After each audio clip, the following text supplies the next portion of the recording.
अरे इधर क्या चल रहा है भाई? समाजवादी पार्टी की सांसद इकरा हसन को कोई मुल्ली बोल गया और आतंकवादी भी। पहले मुझे मुल्ली कहा गया, मुझे आतंकवादी कहा गया। इकरा हसन जी, इतनी नौटंकी ड्रामा हाय तौबा मचा रखी है, क्या जरूरत है? अरे लड़के हैं, गलती हो जाती है।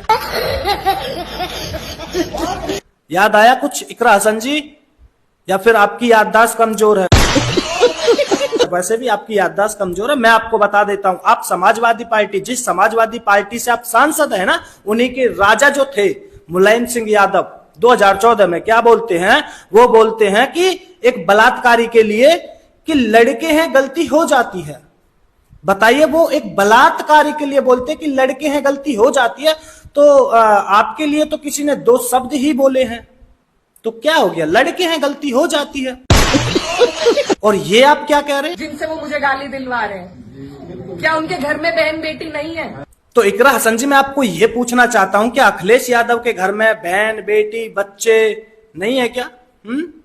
जब आपके साथ, आप भूल जाते हो इकरा हसन जी, मैं आपको याद दिलाता हूं, जब आपके साथ मस्जिद में, यानी कि डिंपल यादव बैठी रहती है बगल में, आपके बगल में, और एक मौलवी खुला ऑन टीवी पर क्या बोल जाता है एक महिला के लिए? जो मोहतरमा उनके साथ थी, दो औरतें थी, एक तो बिल्कुल अपने मुस्लिम उसमें थी, सर पे दुपट्टा था उनका, सब कुछ था। इकरा हसन जी, जो मोहतरमा थी डिंपल यादव जी, आप उनकी पीठ का फोटो देख लीजिए, नंगी बैठी हैं। आप जब कहां जाते हो इकरा हसन जी, जब आपको याद नहीं आता किसी बहन बेटी का दर्द? शायद जब उस टाइम याद नहीं आया। और वो तो आप ही की पार्टी की, आप ही की सांसद, आप ही की नेता, आप ही की राष्ट्रीय अध्यक्ष की नेता। बताइए ना, फिर आपका वो दर्द कहां चला गया था? मतलब आप तो बगल में बैठे थे और मौलाना ऐसे बोल गया और फिर भी आपने कुछ नहीं किया, क्यों? कुछ भी नहीं। जब दर्द नहीं दिखा, जब बहन बेटी के दर्द नहीं दिखा, एक मौलाना खुले मंच से क्या बोल जाता है, एक महिला के लिए? तो उनके घर में बहन बेटी नहीं है, हैं? और मुझे बताइएगा, डिंपल यादव के तो इतने बड़े बड़े बच्चे भी हैं, उनकी बेटी भी खूब बड़ी हो रही है, उनके लड़का भी खूब बड़ा हो रहा है, उसके बाद भी आप बताइएगा क्या उनके घर में नहीं है? आप बोले थे? नहीं बोले थे, जबकि डिंपल यादव आपके साथ बैठी हुई थी। और सबसे बड़ी बात तो यह है कि जब खुले मंच से मोदी जी की माता जी को गाली दी जाती है, तो शायद आपको फिर याद नहीं आता बहन बेटी और मां का दर्द? नहीं आता ना?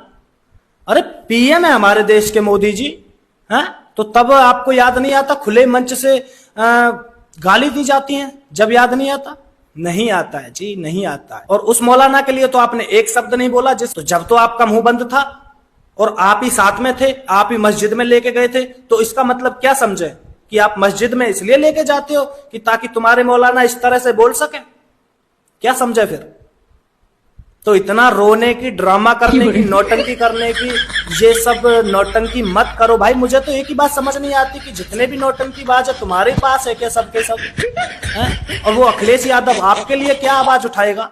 वो अपनी धर्मपत्नी के लिए आवाज नहीं उठा पाया है। अगर वो आपके लिए आवाज उठाएगा तो लोगों की समझ में आ जाएगा। अब वो तो फंस गया ना अखिलेश यादव। वो अखिलेश यादव क्या करे? अगर अखिलेश यादव ने आपके लिए आवाज नहीं उठाई तो उसकी वोट बैंकिंग दिक्कत में आ जाती है। फिर अगर उसने आवाज उठा दी तो उसकी धर्मपत्नी फिर उससे लड़ेगी कि मतलब हाँ, दूसरी के लिए तो आवाज उठा रहा है, मेरे लिए आवाज नहीं उठाया। वो बेचारा क्या करे बेचारा। तो इकरा हसन जी काहे बवाल कर रहे हो? इन चीजों का कोई मैटर नहीं, कोई मतलब नहीं बनता। तो चलिए दोस्तों, लास्ट में इतना ही कहना चाहूंगा कि ये जानकारी सभी लोगों तक पहुंचाइएगा। और लास्ट में यही कहना चाहूंगा, मतलब मुल्ली तो बोला ही बोला, पर ये क्या आतंकवादी?